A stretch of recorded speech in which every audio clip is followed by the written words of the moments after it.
Sign it, Maya, or the camera will remember this night for you. Evan Rusk placed the incident report on the silver tray like it was a dinner check, his smile polished enough for the VIP room. Red wine crawled down Maya Brooks's apron, dark as blood under the chandelier light. A broken wine glass glittered near her shoe, and the receipt she had hidden in her pocket was already wet at the corner. Above them, the security camera blinked once, then went still. 3 hours earlier, Maya had tied that same apron in the employee locker room with hands that knew how to hurry without looking desperate. The fabric was clean then, pressed flat over her soft stomach, the name tag on her chest reading Maya B. Because management said full names made the staff look too familiar. She had learned to accept little erasures like that. The shortened name, the smaller shifts, the side entrance, the way guests looked past her until they needed something, then looked at her body before they looked at her face. At the Velvet Harbor, the glass VIP room sat in the center of the casino restaurant like a jewel case. Everyone could see in, but only certain people were allowed to enter. Maya had earned that room by memorizing wine orders, allergy notes, seating habits, tempers, wedding rings that came off before dessert, and which men hated being interrupted when they were lying. Still, Evan Rusk had tried twice that month to move her back to banquet service. "It's not punishment," he had said, smoothing his navy jacket in the hallway mirror. "It's brand alignment. Some rooms require a lighter presence." He never said fat. Men like Evan did not need ugly words when polite ones could cut cleaner. Tonight, she carried a tray with 3 crystal glasses and 1 bottle from the private cellar, Burlow 1989, cork tag split across the top. Table 9 had requested a 22-minute decant. Maya remembered because the guest had tapped his wedding band against the menu exactly 22 times while waiting. She remembered because people told on themselves when they thought the waitress was furniture. At 9:11, the POS printer spit out the receipt, and she folded it into her apron pocket out of habit. At 9:14, she saw Evan take a different bottle from the cellar cart. At 9:16, she saw him slide it beneath the white linen beside Mr. Vale's chair. Dante Vale sat behind smoked glass at the far end of the room, broad shoulders still, bourbon untouched. 2 men in dark suits standing far enough away to pretend they were not guards. He was not watching Maya. Men like him watched threats, not waitresses. Then Evan's elbow brushed her tray. Not hard, just enough. Maya shifted her wrist to pull the glass away from the papers near Dante's place setting. The wine exploded across her apron instead of the table. The room gasped. Evan moved before the glass finished breaking. His fingers locked around her bruised wrist, and the incident report appeared from inside his jacket as if he had been carrying her guilt all night. "We can make this painless," he whispered. "A simple admission, loss of balance, emotional distress. You keep your job." Maya looked at the time already typed on the page. 9:17 p.m. Her mouth went dry. The clock above the bar had not reached 9:17 yet. "I won't sign a lie," she said. The slap cracked through the glass room so sharply even the slot machines beyond the restaurant seemed to quiet. Maya's head turned with it, but her hand did not let go of the report. Dante Vale did not rise at first. He only set down his bourbon, eyes narrowing not at her tears, not at Evan's hand, but at the red wine streaked across the inside of Maya's left sleeve when Evan had sworn she threw the tray outward with her right. "Stop," he said, and the room obeyed before it understood why. Evan smiled toward him, calm as a man standing inside a story he had already edited. "Mr. Vale, I apologize. This is exactly why I asked legal to remove her from VIP service." Maya lowered her eyes to the paper trembling in her hand, and that was when she saw the coldest thing of all. Beneath her printed name, the incident report had already been signed by legal in ink that was completely dry. For 1 second, Maya thought the room would notice the signature the way she had. The dry ink, the prepared line, the neat cruelty of her own name typed before her mouth had even stopped bleeding. But rich rooms had a talent for looking away from the part that mattered. They saw the apron. They saw the broken glass. They saw the soft curve of her body under a uniform made to fit girls who could disappear behind a tray. Evan took the silence and wore it like permission, "No one wants this to become dramatic," he said, voice gentle enough to sound kind to anyone not standing close enough to see his jaw tighten. "Maya has had difficulty with balance in high-pressure service before. It's documented." He lifted a hand toward the floor manager's station, and a hostess hurried over with a black folder pressed to her chest. The folder had a printed label on the tab, "Staff Liability M. Brooks." Dante Vale's eyes moved to it, then back to Maya. He still had not defended her. He had not softened. That almost made it worse. Men who shouted could be understood. Men who went quiet made the air feel expensive and dangerous. Behind the glass wall, the casino continued blinking in gold and red. Somewhere beyond the kitchen doors, the dishwasher groaned to life, spraying water against metal racks, ordinary and steady, as if the world had not just tilted under Maya's feet. Her left wrist throbbed where Evan had gripped her. Her apron stuck cold against her stomach. The receipt in her pocket scratched her thigh every time she breathed. Caroline Mercer entered without rushing. She was in a cream suit, hair pinned smooth, perfume clean and sharp, the kind that made rooms think of money. She did not look at Maya's face first. She looked at the stain, the tray, the report, then finally at the blood at the corner of Maya's mouth. "Maya," Caroline said softly, like they were discussing a parking ticket. "This is a workplace incident, not a personal accusation. Signing simply protects everyone." Everyone. The word landed heavier than the slap. Maya kept her fingers on the corner of the paper.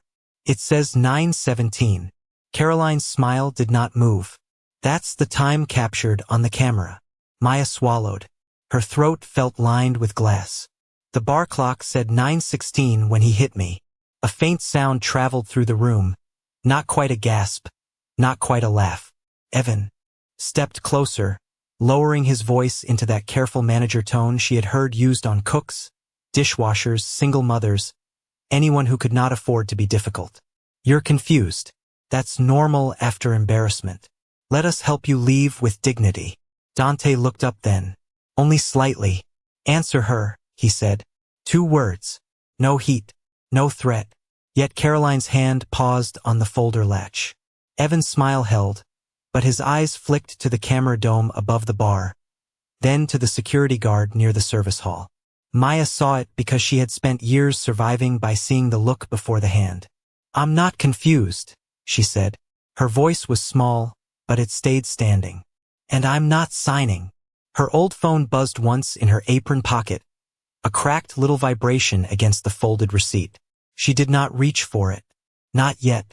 Dante did, however, take out his own phone and photograph the report without asking permission. Caroline's smile disappeared for less than a breath.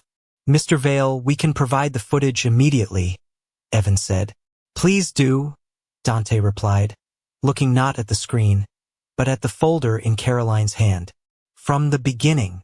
The security monitor above the wine wall flickered awake, blue light spilling over the faces of people who had been so certain a waitress was easier to believe as a mistake.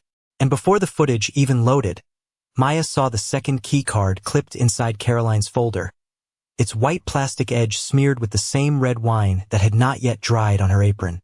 The white edge of the second key card vanished almost as quickly as Maya saw it. Caroline's thumb slid over the folder clasp, smooth and practiced, hiding the smear of red beneath a stack of liability forms. The monitor above the wine wall flickered from blue to black, then blue again, filling the glass room with a cold electronic glow. No one spoke. Even the guests seemed to understand that silence had changed shape. A minute ago it had belonged to Evan. Now it was sitting beside Dante Vale like another armed man.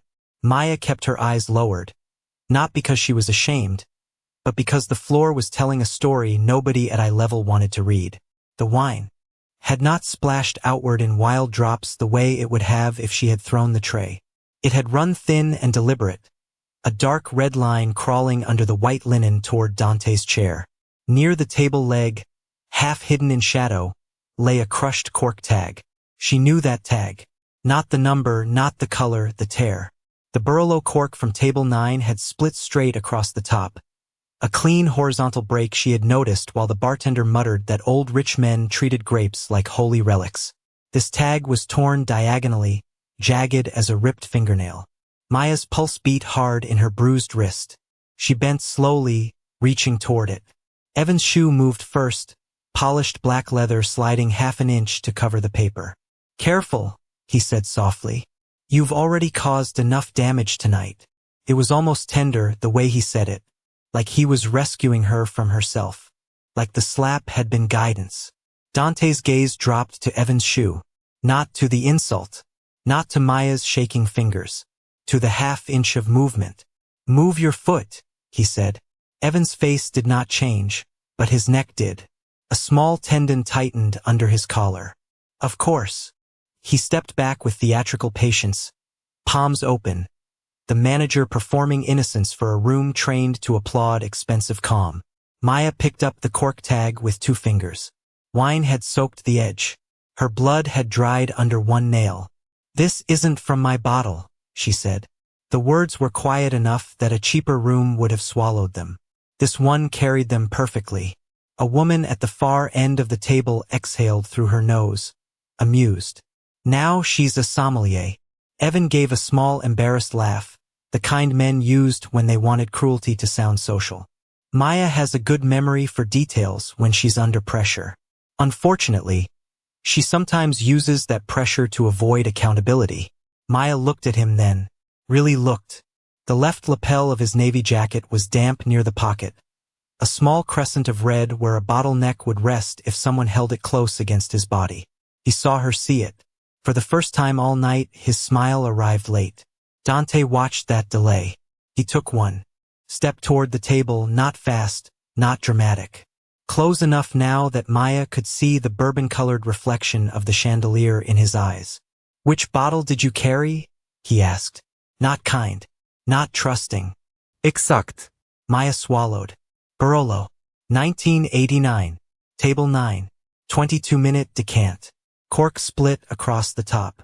Horizontal." The bartender by the service station went pale.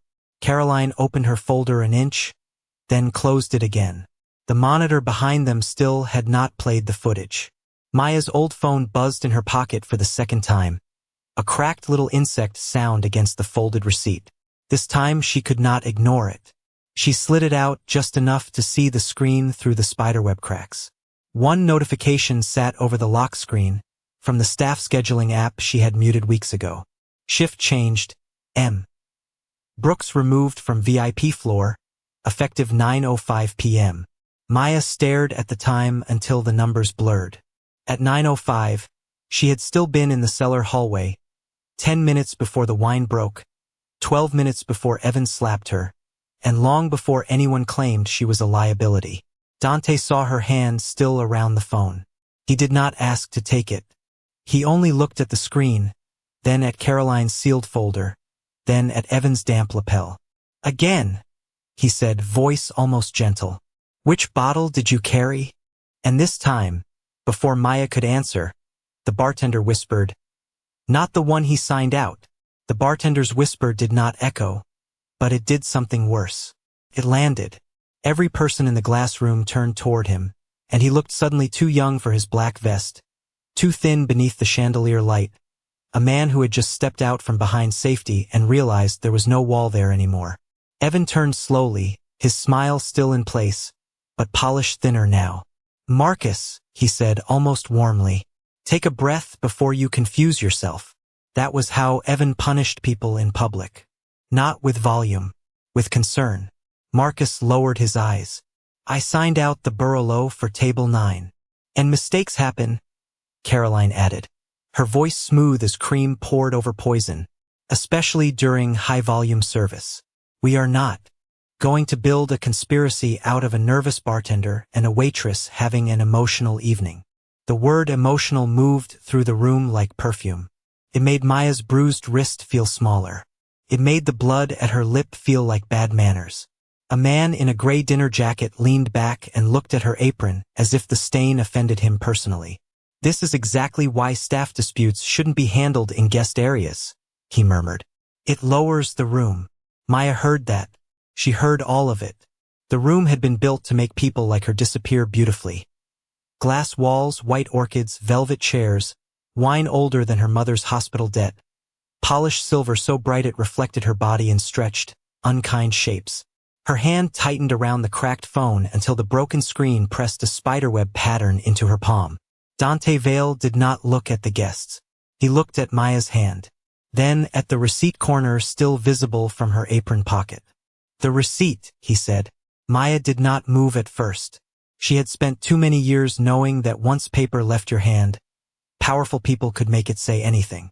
Her mother had lost a housekeeping job that way, after a guest claimed a watch was missing and a manager produced a form with her signature on it.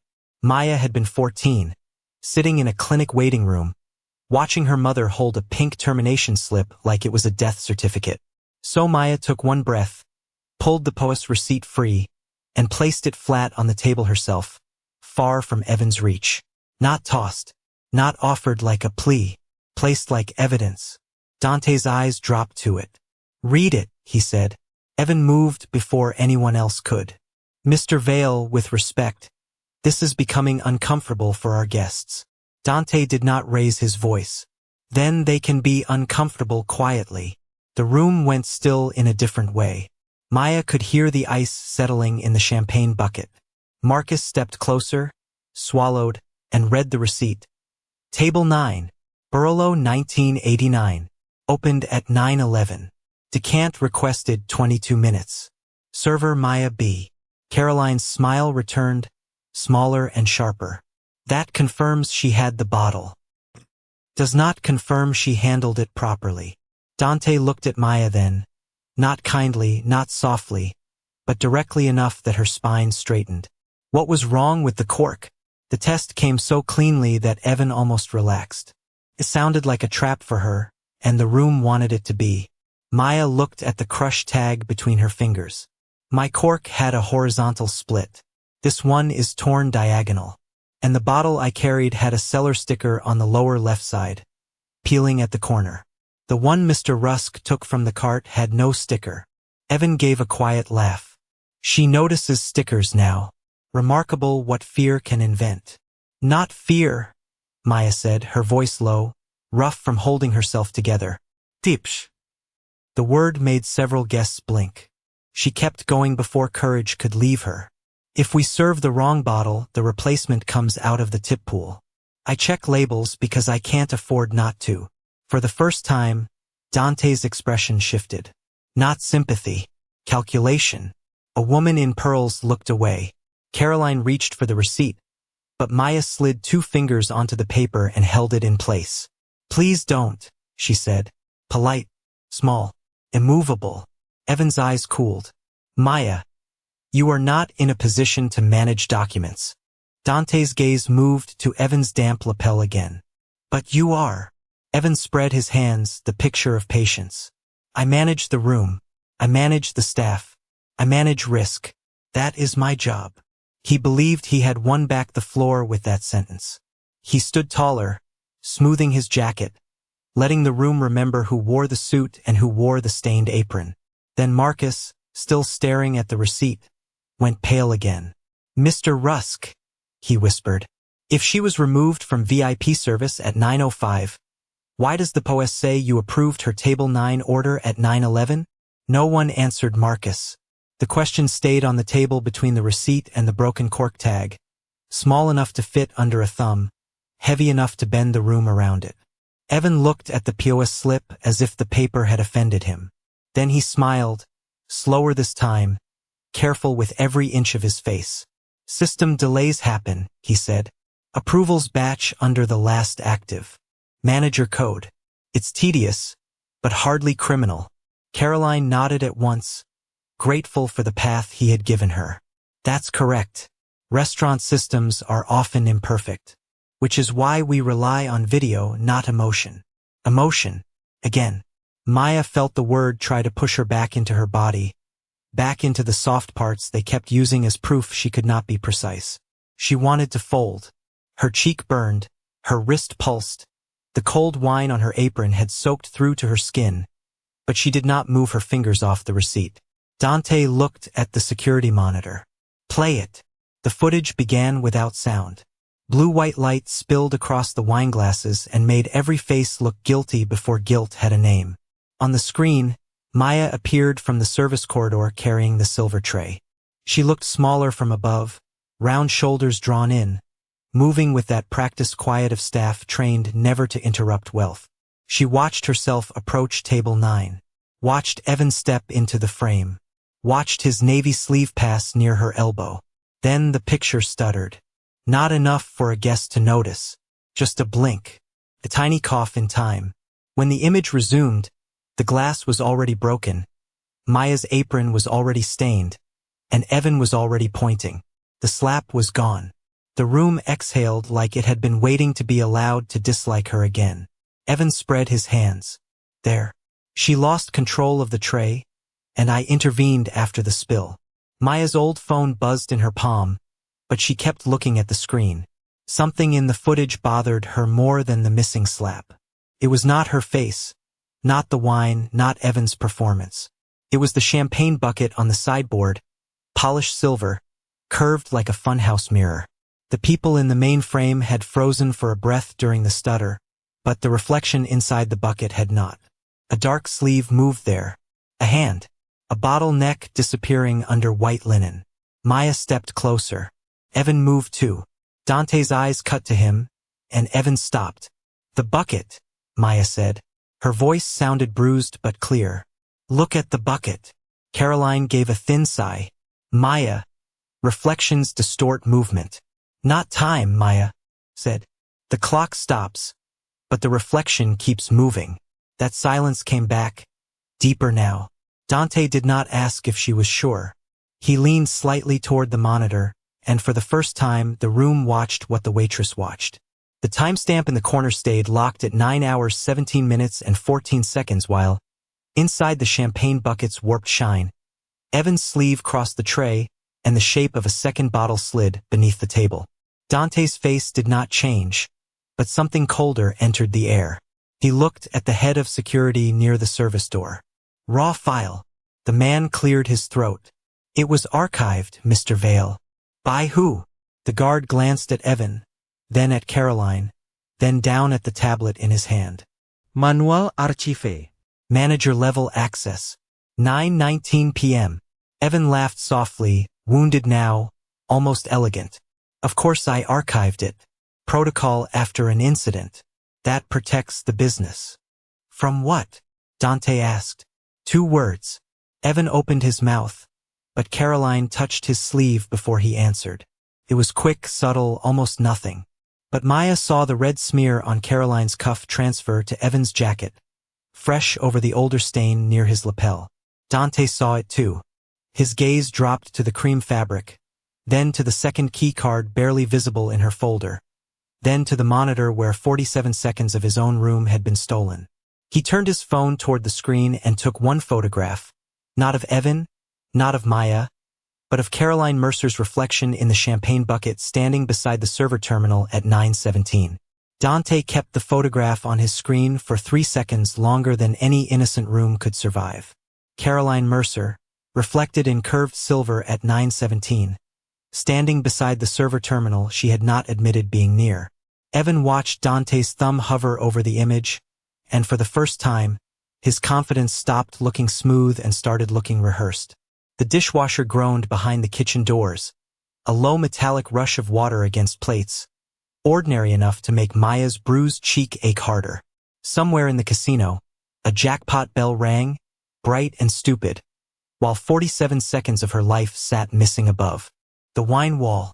Dante slipped his phone into his jacket and looked at Luca, who had appeared near the glass door without anyone hearing him arrive. Cards, Dante said. Luca nodded once and took the security tablet from the guard. No drama, no threat, just obedience moving through the room like a shadow.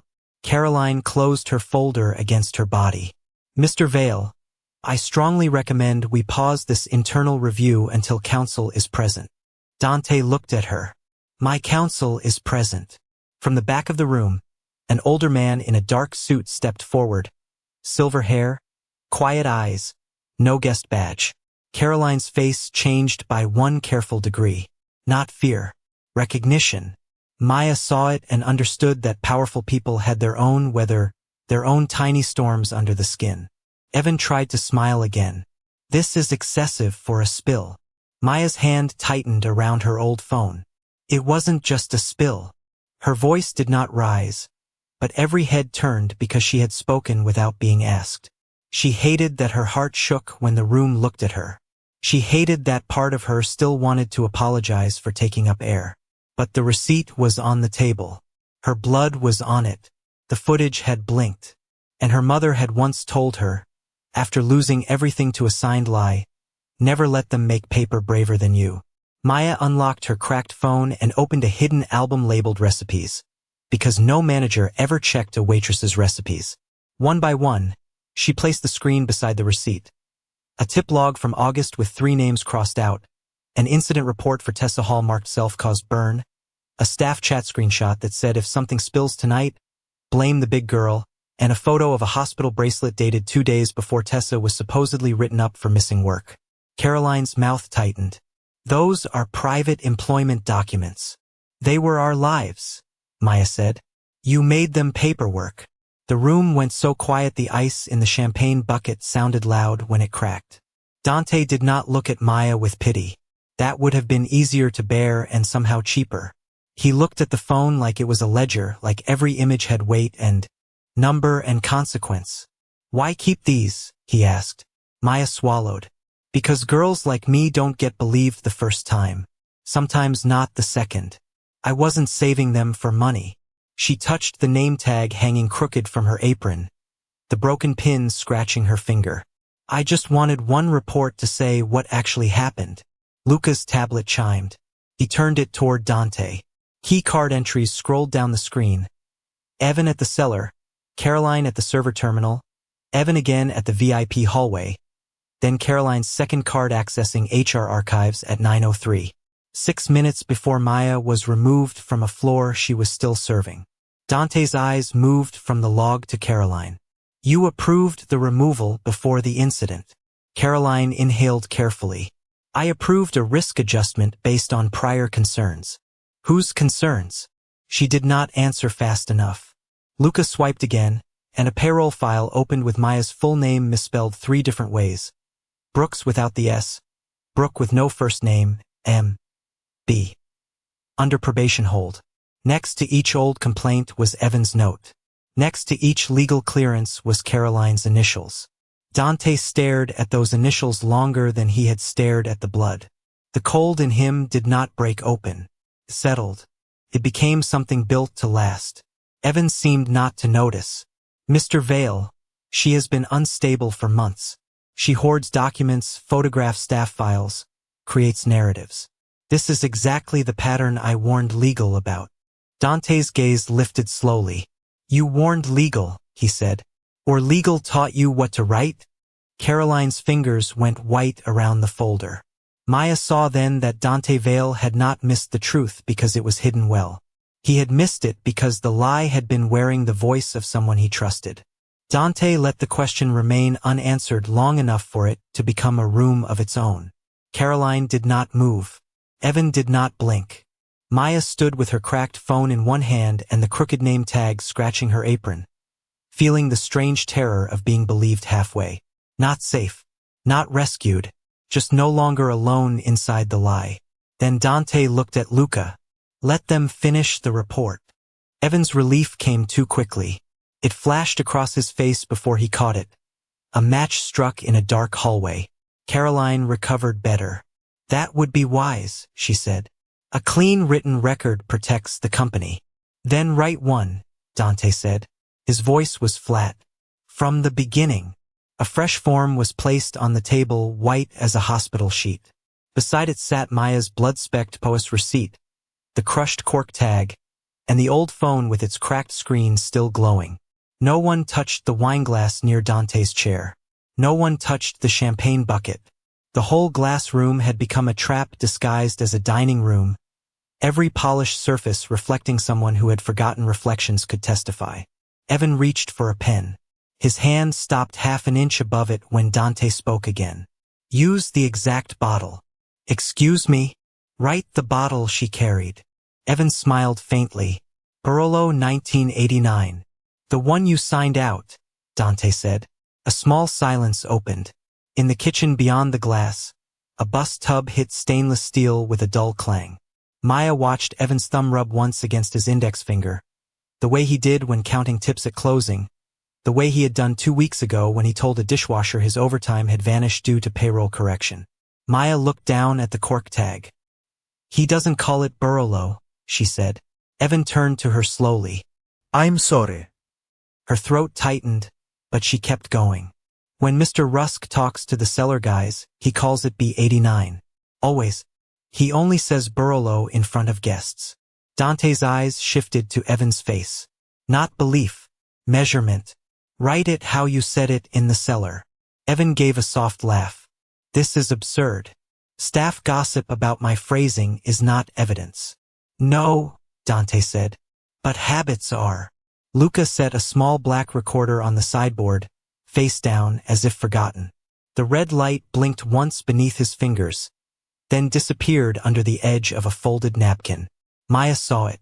Evan did not. Caroline did. Her hand moved toward her folder, but Dante's older counsel stepped half a step into her path, polite as a closing door. Ms. Mercer, he said, leave the file open. The cream folder. Lay on the table now. A corner of the NDA contract slid out, its first page clean, its signature tab already marked with a yellow arrow. Maya stared at it, and something inside her went cold in a useful way. The yellow arrow was placed on the wrong line. Not employee acknowledgement. Witness release. She had been meant to sign away more than blame. She picked up the contract without taking it from the table. This says I witnessed a service accident, she said. But I didn't witness one. Caroline's voice softened dangerously. Maya, legal language can be difficult when you're upset. Maya looked at her, cheek swollen, apron ruined, name half broken on her chest. Then explain why my name is spelled right on the NDA but wrong in payroll. No one breathed. Dante's gaze lowered to the page. Maya Brooks spelled perfectly. Not M.B. Not Brooke. Not the erased version. The real name they only used when they needed her silence to be legally useful. Evan's phone buzzed on the table. Once. Twice. The screen lit up before he could flip it over. A text preview appeared from Caroline Mercer. Do not mention the second card. Evan saw Maya read it. Maya saw Evan understand that she had. Dante did not need to ask what the message said. He only turned the phone with one finger so the whole table could see. And in that moment Evan Rusk looked at the waitress he had slapped and finally realized she was no longer standing in front of him alone. The text on Evan's phone stayed lit for 3 seconds, maybe 4, but it was long enough to change the temperature of the glass room. Do not mention the second card. No one asked what second card. No one had to. Caroline Mercer's face remained composed, but the folder under her hand shifted a 1/4 inch, and that tiny movement said more than panic ever could. Dante looked at the phone, then at Maya, then at the champagne bucket still catching warped reflections of everyone who had thought polished silver was harmless. Play it all, he said. Luca moved first. The main monitor went black, then split into 4 windows, the VIP camera, the service corridor camera, the server room door log, and a backup angle from the wine wall that Evan had. Not known still existed. The first clip showed Maya entering with the tray, shoulders tight but steady, Barolo bottle angled properly against the white napkin.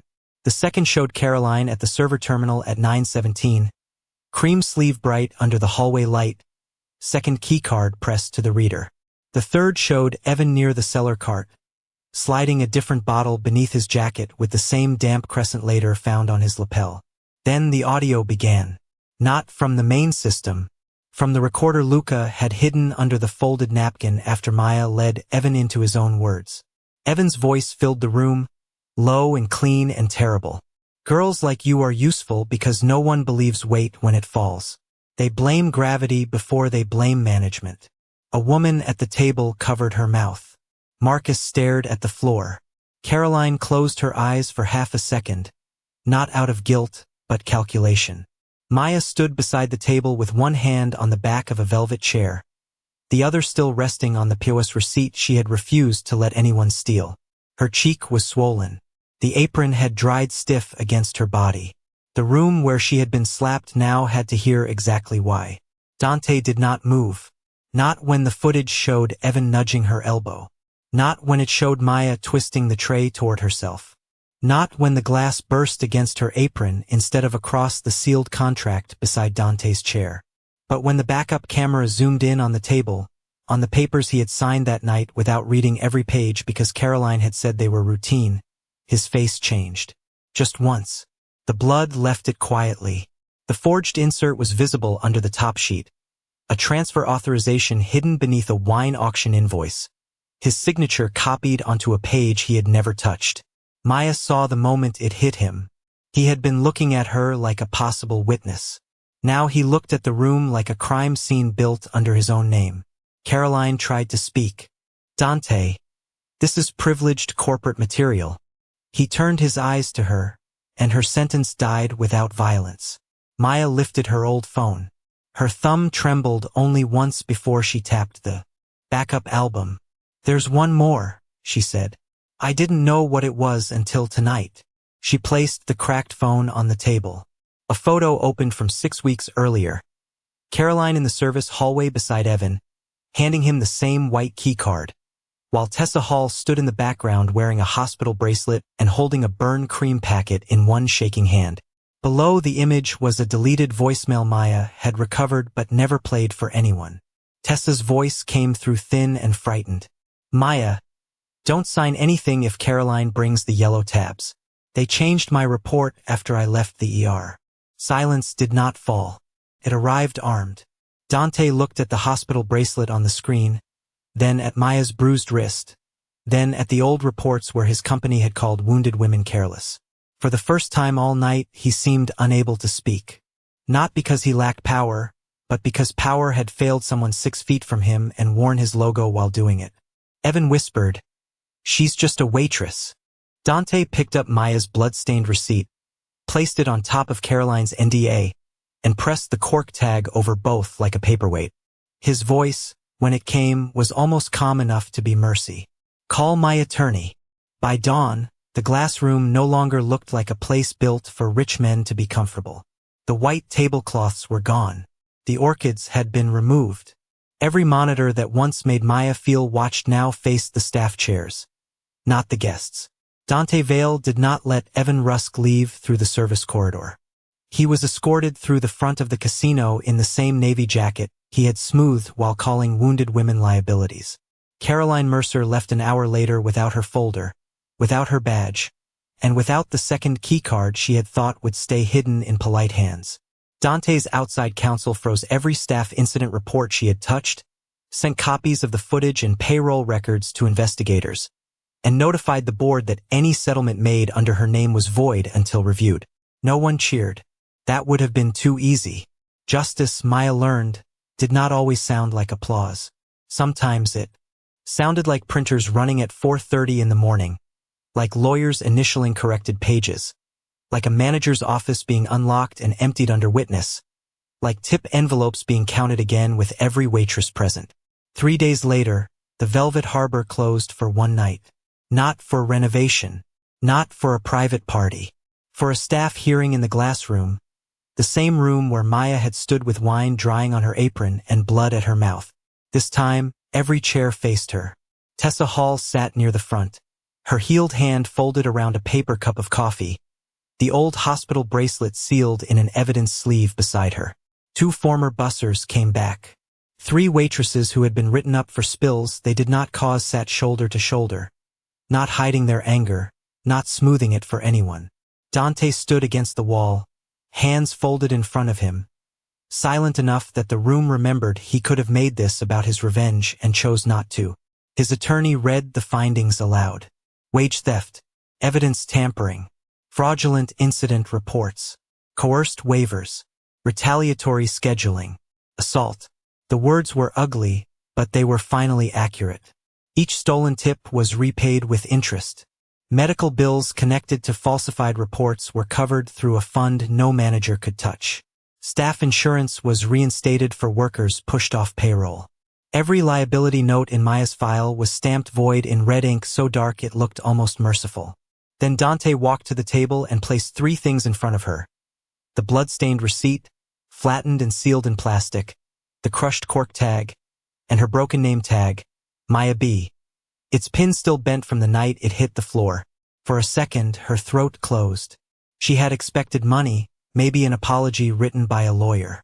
She had not expected the small pieces of her humiliation to be treated like they mattered. Dante opened a small black box. Inside was a new badge, brushed silver, heavier than the old plastic one. Maya Brooks, floor captain. Her full name, not shortened, not softened, not erased. He did not pin it on her like she belonged to him. He handed it to her and waited. Maya clipped it to her clean apron herself. The room rose before anyone told it to. Evan had used silence to make her small. This silence made space around her. Dante looked at the staff, then at the cameras above them. No report stands without the worker's voice, he said. Not here. Not again. After the hearing, when the chairs were stacked and the casino lights softened into their midnight gold, Maya found a hot cup of coffee waiting at the service station with her name written correctly on the lid. Dante stood nearby, not close enough to crowd her, watching the cleaned glass room as if seeing it for the first time. Maya picked up her old phone, cracked screen and all, and placed it in the drawer beside the sealed receipt. "I'm keeping it," she said. "It remembered when people didn't." Dante said nothing for a long moment. Then he nodded once, and in the quiet between them, the truth felt stronger than power, because the woman they had tried not to hear had finally been listened